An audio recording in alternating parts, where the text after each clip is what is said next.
Welcome to Mindset Revolution with Raquel. I am really excited to have my guest today, Celia Barsby, who is an Amazon bestseller. And we're going to have a really great conversation around limiting beliefs and one of her magical keys from her book. So I want to go ahead and just read a little bit to give you a little bit enticing of why you should be sticking around when this is going to be released. Is around, the last new moon. So we're going to be talking about setting your intentions correctly, which is a perfect time because that's when, right before the end of the year, if you're listening to this in the beginning of the year, whenever you're finding this is when it's supposed to find it. This is for you to say, hey, listen up. You might have some limiting beliefs, but this day we're going to cleanse that thing right out of you. We're going to help you to set your intentions correctly so that way you can get your dream life.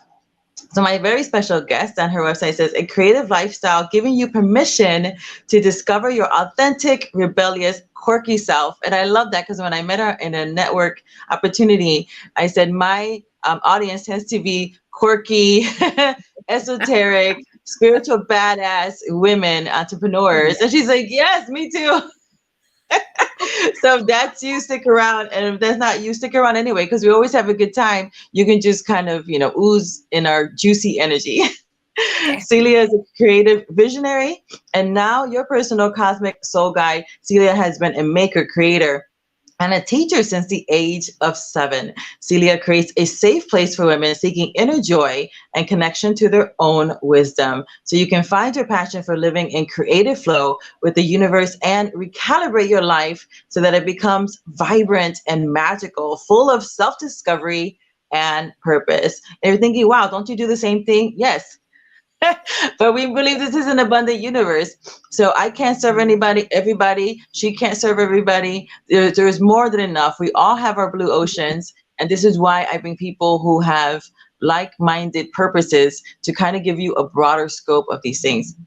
Yeah. It continues to say, you will receive your soul resources on your journey. Your soul structures will be revealed to you in powerful and fun, creative ways through various transformational tools, enabling you to reclaim your soul's purpose so that you can flourish and grow. Come read with Celia at your soul's garden party. I just love that. Step through the rickety gate of your creative heart space and open your pathways into your soul's magical garden. I love it. So why don't you let me know? Hi, Celia. Go ahead and take it away. Why don't you introduce yourself to this audience and let them know a little bit more about you besides what I said. Okay. Well, first of all, Raquel, thank you so much for inviting me on your beautiful show. Yes, well, where should we start? So, maker and creator since the age of 7 and a teacher since the age of 7. So let me start there because what I talk about is actually helping you to find that passion and joy in life. And you might find that it's something that you've always been doing, which for me was teaching. So I used to line all my dolls and teddies up. I had a blackboard in my playroom and chalk and everything. And I just loved teaching. I loved explaining. I loved it when I was at school and one of my friends would, have something that they didn't understand and I could sit down and explain it to them. And my friends used to say, oh, you're so good. You're so good at that. So that's a piece I'd like people to think about if you're watching this show, is what is it that, when we talk about reawakening to your soul purpose, what is it that you are really good at that people go, oh, you're so good at that? Because that is the key. That is a little bit of a signpost to say, this is what you get to do in this lifetime. So I don't know if you want to come back, if you want to ask questions. I'm really excited by this whole conversation because me too. before we came on air, Raquel, we had a little go, oh, what, is there anything particular that the universe wants people to hear today? And I have 15 magical keys. I use my own energy work. I use the process of muscle testing. So those of you that haven't come across that, you can look up muscle testing. And what wants to come forward is one of the particular keys. And I will confess, I always have the same reaction whenever I muscle test and a key wants to come forward. My immediate response is, are you sure? Really? Why do you want me to talk about that? But then we started talking and the idea that this could be aired initially just before the new moon. It's a super full moon, Yes. where we make wishes, and wishes for me are all about that intention setting. So I'm quite excited to actually dive a little bit deeper into what the universe wants us to talk about tonight, or today, or whenever you're listening to this. Yes. And before we jump into that, I am so intrigued by your magical keys. Can you give our audience a little tease about, a little bit of what they are, and what they can expect as they're unpacking it, so that we can also encourage them not only to connect with you, but go ahead and partake of this amazing book on Amazon and to get it for themselves so they can start implementing these magical keys in their own life. Yes, beautiful way in. So the garden party, and my book always wants to be seen. Oh, there we go. The garden party is very much a workbook for you to unpack your own journey. I share my journey, and then I invite you to reflect. There's places in there for magical journaling and doodle space. And so you can reflect on your journey all the way through from, when you were a child up to where you are now, which is what I've done. And then we say, well, what's the medicine? I have a phrase that I refer to, that your deepest wound is your greatest medicine. The difficult things in your life that you have worked through are what you get to bring to the world. And that can be, it's the times that we've experienced the real hardship. I experienced childhood bereavement. I lost my dad when I was 10. And obviously that has an impact. That creates the filters through which I see my life. And so my initial part of the book is, describing, explaining how I've come to see that as medicine. And then the 15 magical keys actually started as 15 magical charms. And there is a love story attached because it is my parents' love story. And every year on their wedding anniversary, my father would buy my mum a gold charm to go on her bracelet. And as I was thinking about my own journey and obviously reflecting on theirs, the charms wanted to come through. And so the first one, for example, is the start of your journey, and very much about setting that intention and giving yourself permission to actually start. You might, and I talk about, where do you want to go? Because if you're putting stuff into a sat nav, that's the first thing you put in. Yeah. Have you ever noticed that? You don't put in where you are, you put in, where do you want to go first? So where do I want to go? And then where am I now? And then, well, how am I going to get there? What's my journey going to look like? Do I want somebody to come with me on that journey? Is it the journey I get to take on my own? Have you filled up with fuel? That's a biggie. Because if your car's not filled up with fuel, you're not going anywhere. And that's so true for us as well. So I talk all about that. How do you get ready for that journey? As a woman, as a child, I very much heard, keep quiet, sit still, don't make a fuss, do as you're told. And so learning to speak our truth is a very important key. That's our second key that we talk about. I talk about connecting with spirituality because for me, that's been an interesting journey. over my lifetime of actually how do I connect. And I invite people to think broader than religion. It isn't just about religion. It's about how do I connect on a soul level with the divine, with my creator, with God, goddess, whatever your belief structure is. So how do you connect with your own spirituality? I think that's a really key, if you like. I was a little treasure in the chest for my parents. So as a child, I used to love that one. It was a little tiny treasure chest. You could lift the lid up. And I knew the story that I was the treasure in the chest. I was something they looked for. And your magic, your wisdom, your medicine is within that treasure chest. So I invite you to find your own magic, your own medicine. I talk about tough times. I want to pause. I want to pause there because that is just a beautiful thing. I totally agree. I tell people all the time, you were made on purpose for a purpose. Yes. And to see yourselves as like you were the treasure, no matter what your circumstances were, you are a treasure. And even if you don't feel like a treasure to your parents, you are a treasure to the world. There are things that only you can do in the way that you can do them. You have a signature fingerprint and a signature sound and a signature way of doing things. And it's just, what a beautiful picture of being the treasure box that when they look inside, that's what you are. It's really beautiful. Thank you. Thank you. I mean, this was gifted to me, this, and I think the wisdom held within each key, is multifaceted, multi-layered as we dive, and the more I share and the more I talk to people, people will say, oh, I love that one. That really speaks to me. So thank you for sharing that, Raquel. That's beautiful. That helps me see the wisdom and the story in a different way, through different glasses, through different filters. So that's beautiful. Thank you. That's really great.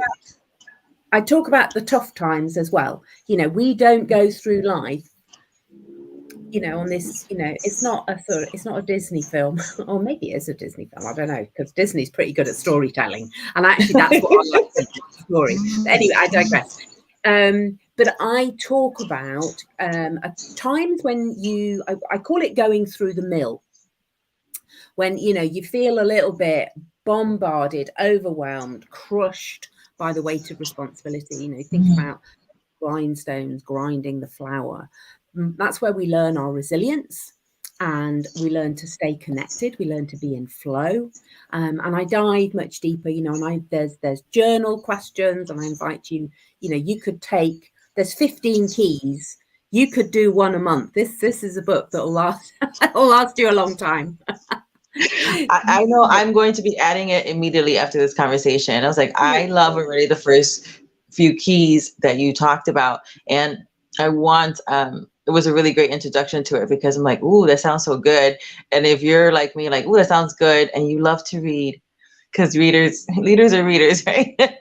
You're going to want to have this book. The other thing I wanted to mention that you brought up was, what you were good at. And I remember sometimes with people, they don't even recognize their own genius because it's so easy for them. So they, in their mind, are like, what are you talking about? Everybody can do this.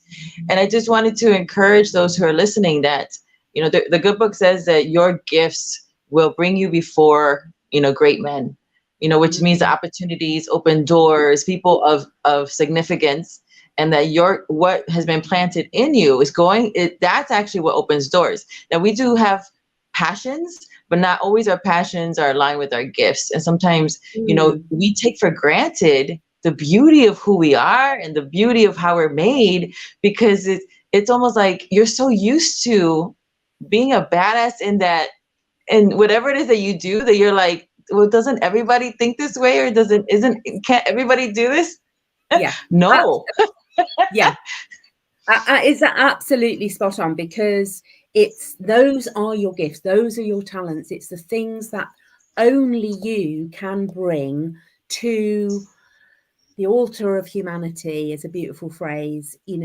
This is what I get to do, and there are lots of other people doing. I am a transformational coach, and I am not the only transformational coach, but I am. I love the way that we resonate. I talk about that frequency that we bring to our work, and that's what we are resonating at. And when we resonate like that, then people are attracted and go, oh yeah, because I can say, yes, I've been there, I've experienced that, and look, and you can move through this, and this is what I've learned on the journey. It's really like the power of vulnerability. Yes, absolutely. Yeah, most definitely. Telling my story in all of the with my authentic voice. Yeah, it is vulnerable, because you're sort of putting that out. But I know that the people that are meant to read my book are meant to hear my message will hear my message, and the people that it doesn't resonate with, they won't find me, and that's okay, because the people that are, if you are listening, then the things that I'm talking about, you'll go, oh yeah, I know, I hear that. Oh yes, me too. Exactly. And that's why I was talking about that yesterday on I forgot where, but kind of all over the place. But I was like, this is why that you can, you have McDonald's and Burger King and Wendy's and Culver's all in one corner, and they're all going to be busy and they're all going to be successful, even though they all make burgers, because everybody likes either all four of them or two of them or just one of them, because it does it for them. So it doesn't really matter, because a lot of people stop themselves. And this is like a segue into what we're going to be talking about in your magical key number 6, is because sometimes you see, they're like, wow, this is what I was talking about yesterday. You see so many people doing the same thing you want to do, and maybe in your mind doing it better, but it doesn't really matter, because the way you do it is different. Yeah. Again, the signature sound, your own blue ocean, being created on purpose for a purpose. And sometimes we limit ourselves based on the outward thing, not recognizing our own unique, badassness and greatness. And if you're called to do something, that assignment was given to you. And I know, and from my own personal experience, when I first got a download for my first book, I got the name, I got the chapter titles and all the bullet points. I did not write it. That book was published by somebody else, exactly the title, the chapter names, and all the bullet points, by somebody else 2 years later. And this is kind of well, I'm Puerto Rican, so a sweet pawpaw. A lot of times people say that what's for you is only for you. Not true. Because if that information, that service, that product needs to be released into the world because it's going to do good, it's assigned to you. And if you say no, it will be reassigned to somebody who will say yes to it. And it will lose the potency because it's not you. That happened to me twice, because I'm not always the sharpest tool in the shed. So when I got the second book, and this happened to me, I was walking the library and I heard turn right, and I turned right. I'm like, that's my book. And he's like, well, you didn't write it. It needed to come out. And so the third time I got a download, I wrote it. So learn from me, and don't do what I did. When you get the idea, even if you start putting a Post-it, that's enough to anchor it and start to work on it. Because it was given to you, it was assigned to you, because you have that signature sound, that secret sauce that this world needs. But there is a time limit, and it doesn't mean that you won't get another opportunity. But that thing that was given to you will be reassigned, because it has to come out. And so when you receive that idea, just receive it in gratefulness. Like, oh, I get to do this. I get to encourage, empower, change the world through this product or service. And so now I love that because it feeds into this idea. We have a choice. Mhm. We have a choice. We can say no. We can say no. That's too. Watch your sentences and your phrases that start with to. TWO. Okay, that's too difficult. It's too much. It's too time consuming. It's too anything that's too for me now is that's taking me down a limiting belief path that I am, because what I'm saying is I am not enough. I can't do that. Let's shrink, and you can feel yourself getting smaller and smaller. You go, no, actually, yes, universe, I will do that. Thank you so much for giving me this opportunity. Now I need your help because yes, this is what I'm feeling. I'm feeling a bit sort of, oh my goodness, you want me to do what? It was, I will share, it was only a year ago that I had that download to say, leave your job. It was quite funny because my word of the year last year was trust. And it got to the beginning of December and I was going, oh, that's really cool. Oh, I wonder what shall I have as my word of the year next year? And I got this absolute clear message. We're not done yet with December. You've got another month of trust, girl, that you get to listen and trust. And I went, really? Well, what more do you want me to do? Well, you're going to leave your job. You're going to leave your paid job, which is, how you're paying the bills, and you are going to create a space for what wants to happen. And that was scary. That was yes. okay. And I said, yes, I could have said no. I could have said no. I mean, I look back and I go, goodness me, why on earth would I have said no? Because, and leaning into that, when you get that message of say, this is what the universe would like you to do. So, Yes. And what came to mind when you were speaking was you've been entrusted. So even if you feel like you can't do it, the reason you got that is because you have been found worthy of trust to carry that assignment out.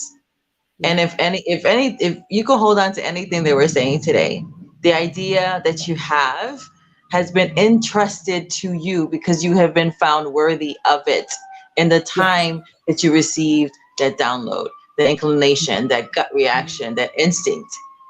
You've been trusted. And if any, that's the phrase, the affirmation you can say to yourself. I have been entrusted with, in our universe, when you hear sirens, that means it's important. Yes, absolutely. Mr. Are you listening? You can't make this up. It's one of my keys is a bell, and it's that siren. It's going, yeah, are you listening to this? Because this is really important. So there you go. So please take us into magical key number 6 as we. So we're just going to talk a little bit about magical key number 6, because that was what muscle tested, what wanted to come forward. And magical key 6 is an Aladdin's lamp. And it's about creating your magic, or creating your life, creating the life that you want to live with passion and purpose and joy. And I mean, Raquel, this has just been beautiful. I've had we've laughed so much. I mean, that's one of the amazing things, because we raise our vibration through laughter. And so in this whole section of creating your magic, creating your life, I started thinking, we have been taught to make wishes from a really young age. My granddaughter has just had her 2nd birthday, and she knew that she could wish for something. She blew her candles out, so wishing is almost embedded in our DNA. But I want to talk about wishing for something rather than I wish for, I wish something didn't happen. That's a tricky one. That don't go down that route. It's the, what do we wish for? I'm going to share my grandson's wish. He went and he made a wish, and he said, I wish for cuddles. And his mum heard him whisper it, and so she gave him cuddles. And he went, "That was my wish." And you can have these people so sweet. that, you know, to wish for human contact. So I started thinking, you know, do we wish for something because there's a sort of level of dissatisfaction with our life at the moment? Do we wish because we want someone else to sort out our problems? You know, oh, I wish this would happen, I wish that would happen. And you go, no, let's move wishing into intention setting. So what is, you know, my intention? What do I hope for? What do I want to cause and create as I move into this next day, into this next week, into this next month? You know, I set an intention each day. You know, now I could say, oh, I wish for this. I do a little practice the night before of gratitude. And what am I wishing for the next day? Well, that will become my intention for the next day. So when we start to set our intention and wish in alignment with what the universe wants for us, that's when we start to see our wishes coming true. Because how can they do anything else? Because the universe is saying to us, right, this is what I want you to do. And you say, yes, I'm going to set my intention to do that. And then, you know, it can be no other way. And I like at the new moon to just do a little bit of an extra special sitting, meditating, being quiet, being still, and saying to the universe, what do you want me to cause and create in the next month? What is in alignment with my own journey, with the energy that is around, because part of my work is with energy medicine and being aware of energy. So, you know, the energy of the moon, what is, you know, that wider, bigger picture that we get to anchor into. And then we say, and what is my part in that? I think as we move into the new year, you know, you might well be listening to this as you've moved in, you know, hands up if you have made New Year's resolutions on the 1st of January that by the 2nd or 3rd you're struggling with. Yes, Raquel, are you going to admit to that one? Yeah. So yeah, I did until I realized to make just shorter ones. So people end up making a lot. And I heard somebody, I forgot who it was, but she was talking about her husband, or maybe it was Danny Johnson, and she was talking about her husband. And she said, you know, I always make these because she's a big visionary, you know, big dreamer, big doer. So she would make this huge list and then be disappointed that she only got to a couple of them. And she said her husband always has 100%. And that's because he only picks no more than 3 things. And usually it's just 1 or 2. Yeah. So sometimes we put too many things on ourselves. It's like, okay, maybe Yeah. just pick the thing that's going to give you the domino effect versus Exactly. say, I want all these things. So I'm better at it now. But sometimes, honestly, Yeah. I look at my list and then it's like December 15th and I'm like, oh, I just have 15 days. Let me do 16 days. I got 16 days to make it happen. I love that. But because what happens from an energetic perspective is you just scatter your energy when you have too many things, and it all becomes, you know, it's scattered and you never quite get anything done. So, you know, whenever we are setting an intention, I mean, can you imagine, just visualize what might happen if you put 3 different destinations into your sat nav? Nothing. Exactly. If you do that. or you have, so I mean, every now and again, you know, on the sat nav I go, oh, well, I want to go here, but I want to stop there, and I would like to stop there as well. And by the time you go, no, my journey has just gone completely off track. And so that's, you know, and we can look at times in our lives when you go, oh yeah, I really wasn't listening to what was supposed to be happening. So that is. I do want to go back to your wishing too, because sometimes, and I run into people like they only want to ask for the bigger things and not the smaller things. And I think this is how we end up not receiving sometimes the bigger things, because Yeah. we're too afraid to ask. We think, I say God, other people say universe, is too busy. Don't bother with the small things. But it was funny because I've been doing this gratitude practice, and then my youngest son, who's 13, I love, like, shouldn't be drinking soda, but I drink it anyway, the Coke Zero. And he was somewhere and he brings me this Coke Zero because he was thinking of me. And it was just like one of my favorite things. And so he brought it to me. And I recognized that, I'm starting to purposely say, okay, I want to receive whatever it is for today, whether it's part of my wishes or not, or intentions or not, just something that I know is for me. And the more you recognize all those even smaller things, it's like you're getting a wink. Like, I'm listening, I'm watching, I love you. I know you like this thing. I'm bringing it to you without you even having almost to wish for it, just because I know you like it. So opening yourself up to, like, beautiful. Surprise me today. Even like having, if you're not sure how to set your intention, you can just even say, surprise me today, and how you love me. And, just be open to receiving the small.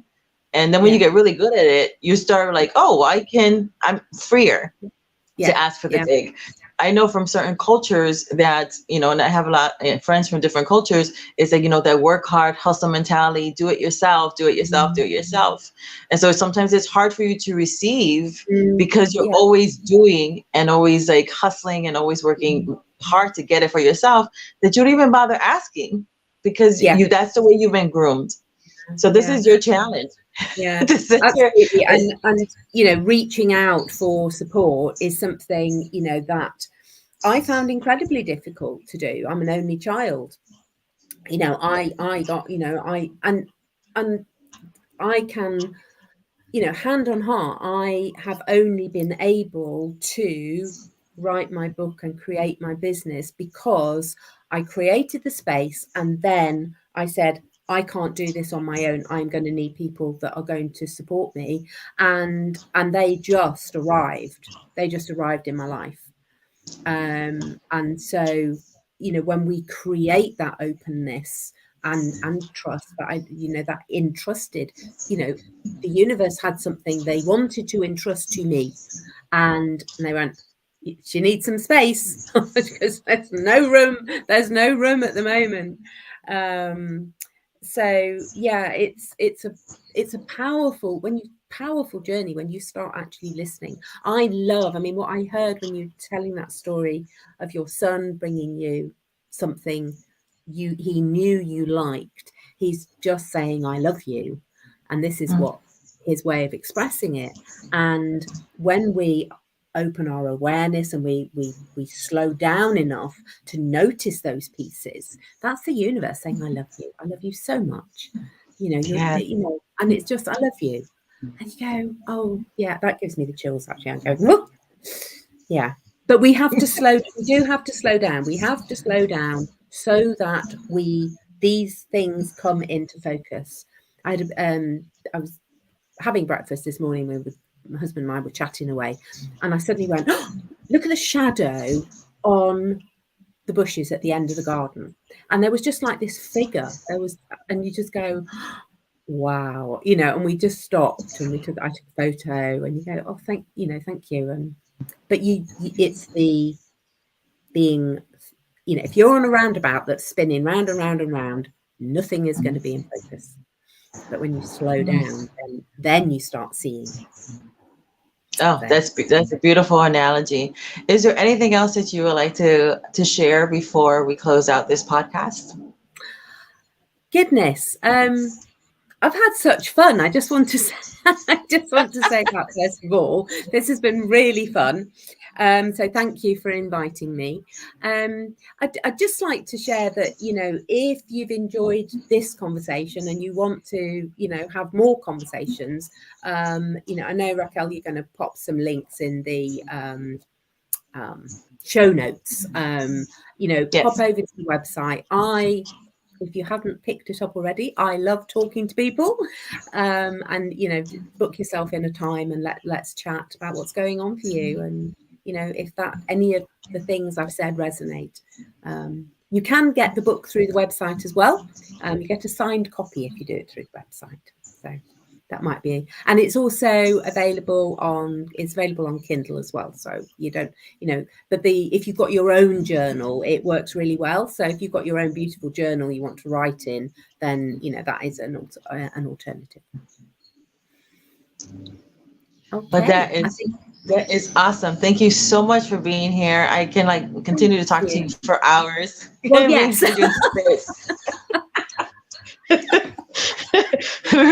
We can unpack things for hours. But for those of you again who are sticking here to the end, I appreciate you being here. Go ahead and connect with Celia. Everything that you need to know, it's going to be in the show notes. It's going to be in the description. This will be on YouTube, Spotify, and Anchor. And then I do create some what I call caviar bites, smaller pieces of this conversation. So that information will also be in the description, so that way you can make sure to reach out to Celia. It'll be connected, so that way it's easy for you to just click on over and get more of her, because I know I want more of her. So I appreciate you being here with us today, and I hope that you can just set your intentions, make those wishes. And I know you might be feeling as though, and this is the phrase that came to me while she was speaking, is not a matter of if, it's when. Yes. So release your intention, release your wish, knowing that even if you had up to this point, and I love that phrase, I learned that from Rachel Peterson, up to this point, maybe that was true for you. But once you start to set your intention, setting the GPS for your life, for your wish, there might be some obstacles, but that's okay. It knows how to reroute you. It knows how to send you on the right course.